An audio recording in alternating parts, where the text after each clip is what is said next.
E então Paulo vai com os responsáveis de tirá-lo dali para a Grécia.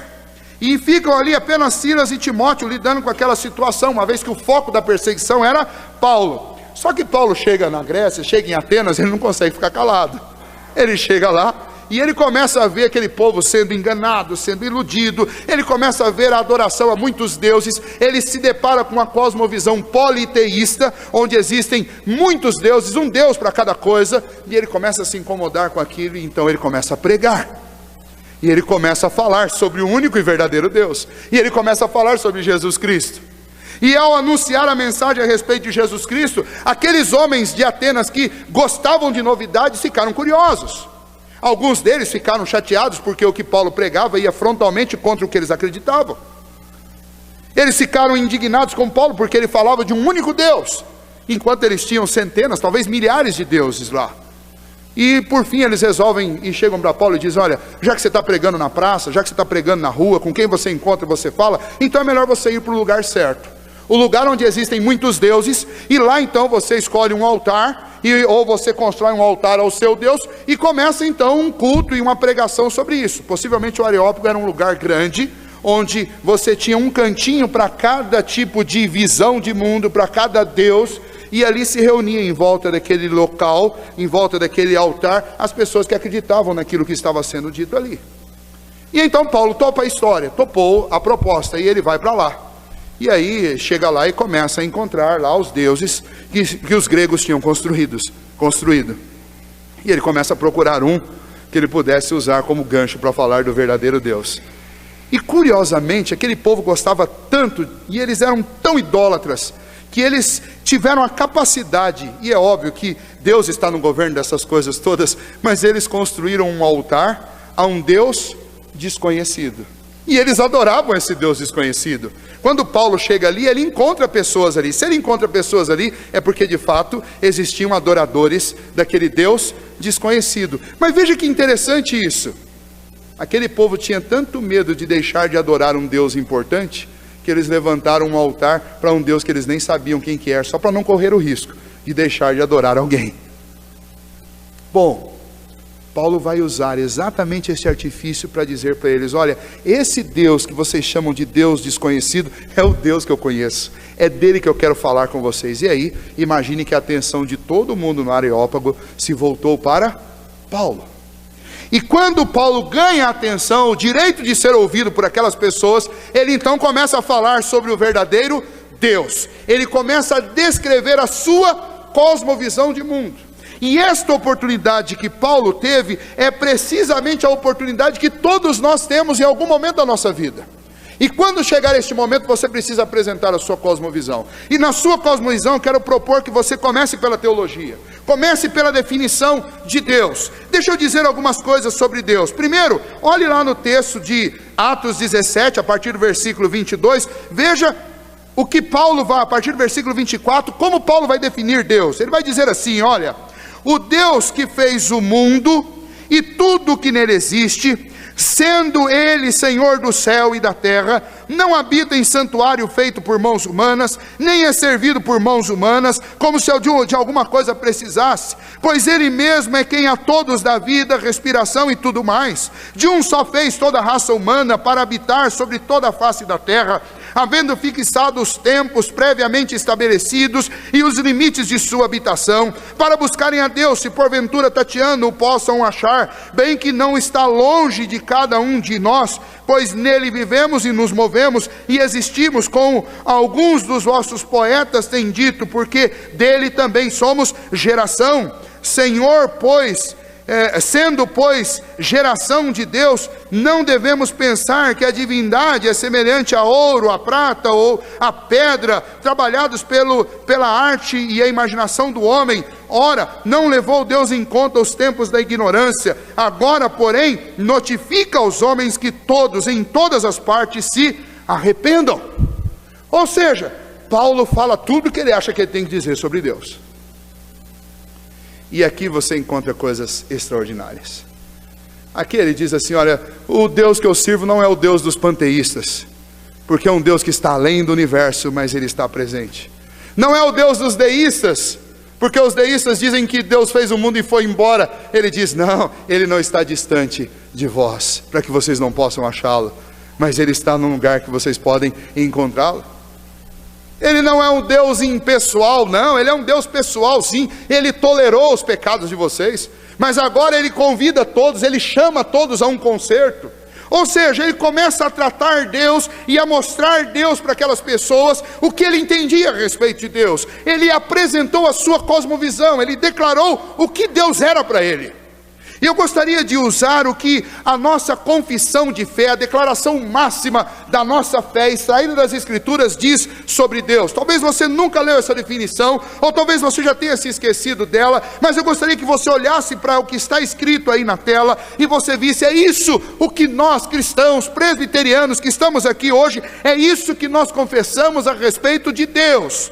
Nós dizemos a respeito de Deus que há um só Deus vivo e verdadeiro, o qual é infinito em seu ser e perfeições. Ele é um Espírito puríssimo, invisível, sem corpo, membros ou paixões, é imutável, é imenso, é eterno, é incompreensível, é onipotente, onisciente, santíssimo, completamente livre e absoluto, fazendo tudo para a sua própria glória e segundo o conselho da sua própria vontade, que é reta e imutável, é cheio de amor, é gracioso, é misericordioso, é longânimo, muito bondoso, é verdadeiro remunerador dos que o buscam, contudo justíssimo e terrível em seus juízos, pois odeia todo pecado, de modo algum terá por inocente o culpado. Esse é o Deus que nós cremos.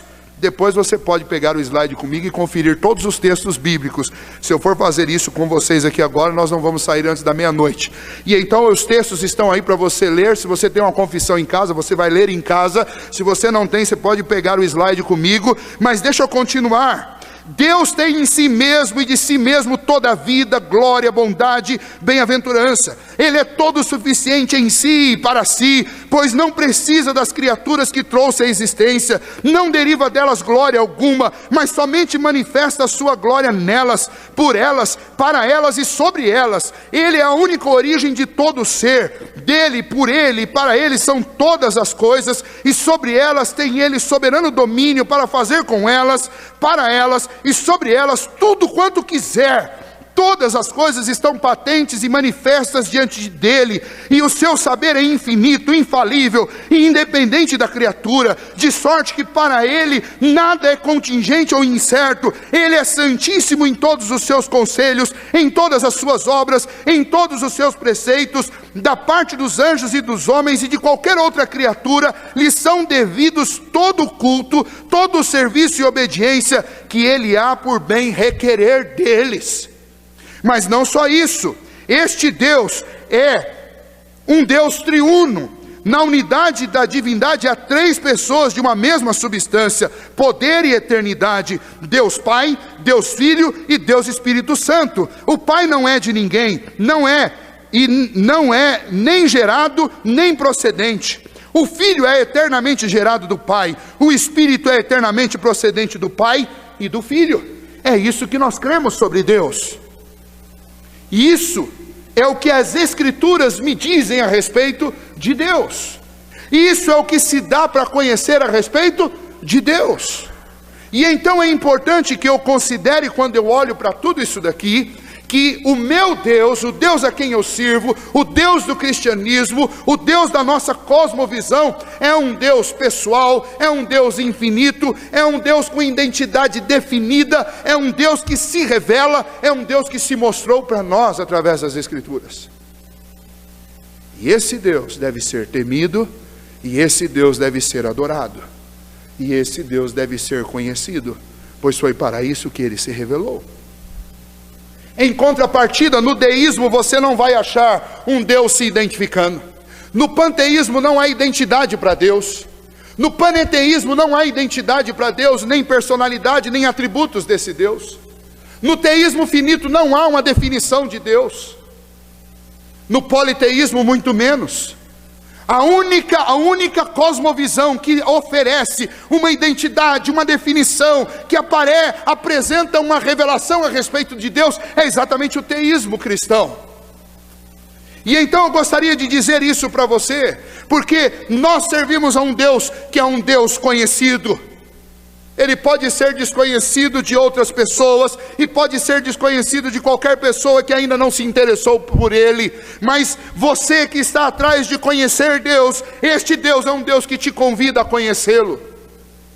Deixa eu trabalhar algumas ideias com vocês. Quando a Bíblia diz que Deus é um Deus infinito, sabe o que isso significa? Significa primeiramente que Ele é único, porque só pode existir uma personalidade infinita em todo o mundo, e além do mundo, e o resto tem que existir dentro dele. Por isso que lá em Romanos capítulo 11 diz que nós estamos nele. Por quê? Porque quando eu trabalho com o termo infinito, significa que não existe lugar onde Deus não esteja, dentro e fora do universo. E se existisse qualquer outra identidade fora de Deus, Deus não seria então infinito. Ele seria muito grande, mas não seria infinito. Por isso que nós cremos num único Deus, porque a Bíblia diz que Ele é infinito. Significa que Ele existe e o resto existe nele. A Bíblia diz que este Deus infinito, vivo, verdadeiro, Ele é um Deus pessoal. Ou seja, Ele tem gostos, Ele tem vontade, Ele tem predileções, Ele tem planos, Ele planejou as coisas, Ele faz de acordo com a vontade dEle, e por conta disso Ele tem governo soberano sobre tudo o que Ele fez, sobre tudo que existe nele. E então este Deus não é um Deus distante, um Deus inoperante e um Deus frio. Não, este Deus é um Deus presente. Nós estamos aqui nesta noite porque Deus trouxe-nos aqui. Nós estamos aqui nesta noite porque Deus coordenou todos os acontecimentos da nossa vida, para que isso tudo coordenadamente, funcionando junto, nos trouxesse exatamente aqui. Aí você pode dizer assim: pastor, por que o senhor está pregando esta mensagem? Olha, teve um tempo que eu planejei isso há meses atrás. E aí você pergunta: por que o senhor planejou isso? Eu não sei, eu acho que Deus quis que eu fizesse isso. Eu não sei, mas Deus sabe. E Deus sabia exatamente quem seriam as pessoas que estariam aqui hoje. E então eu gostaria que você entendesse que esse Deus pessoal, Ele tem ideias, planos e sentimentos a respeito de você. E então, quando você pensar em cosmovisão, lembre-se disso. A cosmovisão cristã entende que há um Deus, sim, um Deus poderoso, um Deus onisciente, onipresente, um Deus puríssimo, um Deus infinito. E este Deus é o Deus a quem nós servimos, é o Deus a quem nós buscamos, é o Deus a respeito de quem nós falamos. E este Deus é o Deus que tem todo o poder sobre as nossas vidas. Mas me permitam não falar apenas desse Deus, mas permita-me dizer o que esse Deus fez. Esse Deus é o Criador. A nossa cosmovisão começa por uma teologia que admite que existe um Deus conforme a descrição do teísmo, um Deus identificado nas Escrituras. Mas esse Deus também é o Deus Criador. O que nós pensamos a respeito da criação? Não, a criação não é fruto de uma evolução qualquer. A criação não é fruto de uma organização espontânea das coisas no universo, das partículas no universo. Não! A vida surgiu a partir de uma ideia criativa de Deus. Veja só o que a nossa confissão diz: no princípio, ou ao princípio, aprouve a Deus o Pai, o Filho e o Espírito Santo, para a manifestação da glória do seu eterno poder, sabedoria e bondade, criar ou fazer do nada no espaço de 6 dias, e tudo muito bom, o mundo e tudo que nele há, visíveis ou invisíveis. Esta é a ideia da criação. Mais ainda, depois de haver feito as outras criaturas, Deus criou o homem, macho e fêmea, com almas racionais e imortais, e dotou-as de inteligência, retidão e perfeita santidade, segundo a sua própria imagem, tendo a lei de Deus escritas em seus corações, e o poder de cumpri-la, mas com a possibilidade de transgredi-la, sendo deixados à liberdade da sua própria vontade, que era mutável. Além dessa escrita em seus corações, receberam o preceito de não comerem da árvore da ciência do bem e do mal. Enquanto obedecessem a esse preceito, foram felizes com sua comunhão com Deus e tiveram domínio sobre as criaturas. Essa é a declaração a respeito da criação. Então, eu preciso considerar a respeito disso a seriedade daquilo que as Escrituras ensinam. A palavra de Deus diz que o universo foi criado. O universo não surgiu espontaneamente. O universo não se desenvolveu espontaneamente. Então eu preciso entender isso, porque esta é uma declaração de fé. Nada de vir com aquela conversa, depende, se você quiser usar uma linguagem religiosa, você vai falar que foi criação, mas se você quiser usar uma linguagem científica, são eras e eras, centenas e centenas de milhares de anos, que a Bíblia relata como 6 dias, conversa. Isso é uma tentativa de acomodar a fé cristã dentro da ciência pós-moderna. Não faça isso, porque a Bíblia diz que Deus criou em 6 dias, dias como os dias de hoje. E eu não devo duvidar, porque o que é mais difícil para Deus? Criar em 6 dias ou criar em milênios? Deixa eu dizer uma coisa, quem defende que toda a existência, todo o universo veio à existência ao longo de períodos de 1000 anos ou de 100 milhões de anos, e diz então que o que a Bíblia está dizendo é acomodando uma linguagem para fazer com que isso demonstre mais o poder de Deus. Deixa eu explicar uma coisa. Para que é necessário mais poder? Para trazer algo à existência? Ou para fazer isso rápido? Deixa eu explicar de novo. A Bíblia diz que Deus disse, haja, e as coisas do nada vieram à existência. Eu vou fazer a pergunta de novo. Para que é necessário mais poder? Para dizer haja e trazer coisas à existência do nada? Em um dia? Ou disser haja e trazer as coisas à existência do nada em 100 milhões de anos? Se você ainda não entendeu, eu vou tentar explicar de um outro jeito.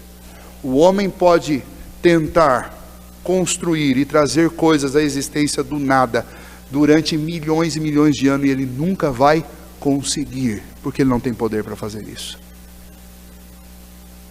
Você está duvidando que Deus fez em um dia, mas o maior milagre não é ter feito em um dia. O maior milagre foi ele ter dito e as coisas virem à existência do nada, sem matéria pré-existente. Não tinha, ele não pegou um pedaço de alguma coisa que já existia para formar o universo. Não, ele disse, haja, e do nada as coisas surgiram. O homem, em todo o período de história dele sobre essa terra, não conseguiu trazer nenhuma coisa que não existia à existência. Porque nós não podemos trazer coisas à existência. Então, se o que te preocupa é o tempo que Deus gastou para fazer, eu sugiro que você tire os olhos do tempo e coloque os olhos no modo. Porque o modo que ele fez é extraordinário. Ele disse, haja e ouve. Isso significa que quando Deus chama alguma coisa à existência, alguma coisa que não existe não consegue resistir ao chamado de Deus. É tão extraordinário isso. E tão fora da nossa realidade, tão surreal. Mas daí eu posso fazer uma aplicação bem prática para você. Quando Deus chama um homem que já existe, que vive longe dele, para que ele venha para perto dele, esse homem não pode resistir. Porque se nem o que não existe conseguiu resistir ao chamado de Deus para que venha à existência, quanto mais você, quando Deus te diz, vem para perto de mim. Aí fica mais fácil de entender. Criação para mim é o fato mais incontestável das Escrituras. Deus fez, e Deus fez em 6 dias, e no 7º ele descansou. Não é difícil para ele fazer em 6 dias, é difícil para o homem conseguir encaixar isso dentro de um período de 6 dias, porque nós somos finitos demais para entender um ato criativo desta proporção. Mas a Bíblia diz que Deus fez, e a Bíblia é inspirada por Deus. Jesus disse que os 5 primeiros livros são a palavra de Deus, a lei dada a Moisés. Se Jesus disse isso, então eu tenho que acreditar em cada uma das vírgulas que estão nos 5 primeiros livros da Bíblia. Porque se eu achar que o livro de Gênesis me traz fábulas ou historinhas da carochinha, então eu estou dizendo que Jesus Cristo mentiu. Então não brinque com Gênesis. Não brinque com os 6 dias da criação. Não venha com essa filosofia barata de professor de universidade, porque eles não são especialistas em Bíblia, e muito menos especialistas em fé. Você tem uma cosmovisão cristã, você tem alguma coisa que Deus te deu, que foi a capacidade de olhar para as Escrituras e, iluminado pelo Espírito Santo, crer nelas. Não duvide delas. Cosmovisão é importante exatamente para isso, para que quando o seu filho chegue na universidade e traga para dentro da sua casa os argumentos que ele recebeu dentro da sala de aula, de alguém incrédulo, de alguém que não conhece a Deus, esses argumentos venham balançar a sua cabeça dentro da sua casa e a cabeça dos seus filhos. Não deixe que isso aconteça. Você foi chamado por Deus pela fé, para crer num Deus todo-poderoso, capaz de fazer coisas extraordinárias. Não deixe de crer nesse Deus, para crer no Deus que é vendido aí fora, com essas filosofias e ciência de botequim, um Deus que precisa de eras e eras para criar. Deus nunca precisou de eras e eras para fazer coisa alguma. Ele chama as coisas à existência e do nada elas vêm na hora que Ele quer. Cosmovisão é isso, é você não ter dúvida, é você ouvir os argumentos do mundo e não se deixar balançar por eles. O Deus infinito, todo-poderoso que nós cremos, é o Deus que criou o mundo em 6 dias. Ou você crê nisso, ou então não adianta você passar para a página 3 da sua Bíblia, porque tudo que vem para frente é ainda mais difícil de crer. Você quer falar de fé? Acha um ateu e conversa com ele, porque não tem ninguém que tem mais fé no planeta do que um ateu ou um evolucionista, porque é preciso ter muita fé para acreditar em organização espontânea. Minha esposa arruma meu escritório toda segunda-feira e ele fica lá. E quando chega na sexta-feira, ele está uma bagunça. Sabe por que ele está uma bagunça? Eu uso esse argumento, ela nunca acredita. Ele está uma bagunça sempre, porque tudo no universo caminha do organizado para o desorganizado. E os evolucionistas querem tentar provar o contrário e dizer, não, tudo no universo caminha do desorganizado para o organizado. Não é assim. Creia na cosmovisão cristã, creia na Bíblia. E a partir das Escrituras, defenda a sua fé. Defenda. Quando o teu filho chegar em casa dizendo que o mundo foi criado num processo de eras e eras, você diga para ele, não foi assim. O Deus que nós cremos, Todo-Poderoso, disse, haja luz, e houve luz. E depois que ele fez isso, ele disse, foi muito bom. Amanhã eu continuo. É assim que o mundo foi criado. É assim que nós somos feitos. Cosmovisão envolve você saber essas coisas, crer nelas e defendê-las. Na semana que vem eu falarei ainda sobre queda, sobre pecado, sobre redenção e sobre o último dia, o grande e terrível dia do Senhor. Eu, como cristão, preciso ter essas ideias todas muito bem definidas na minha mente. E eu quero desde hoje terminar com a seguinte pergunta: cosmovisão, qual é a sua? No que você acredita?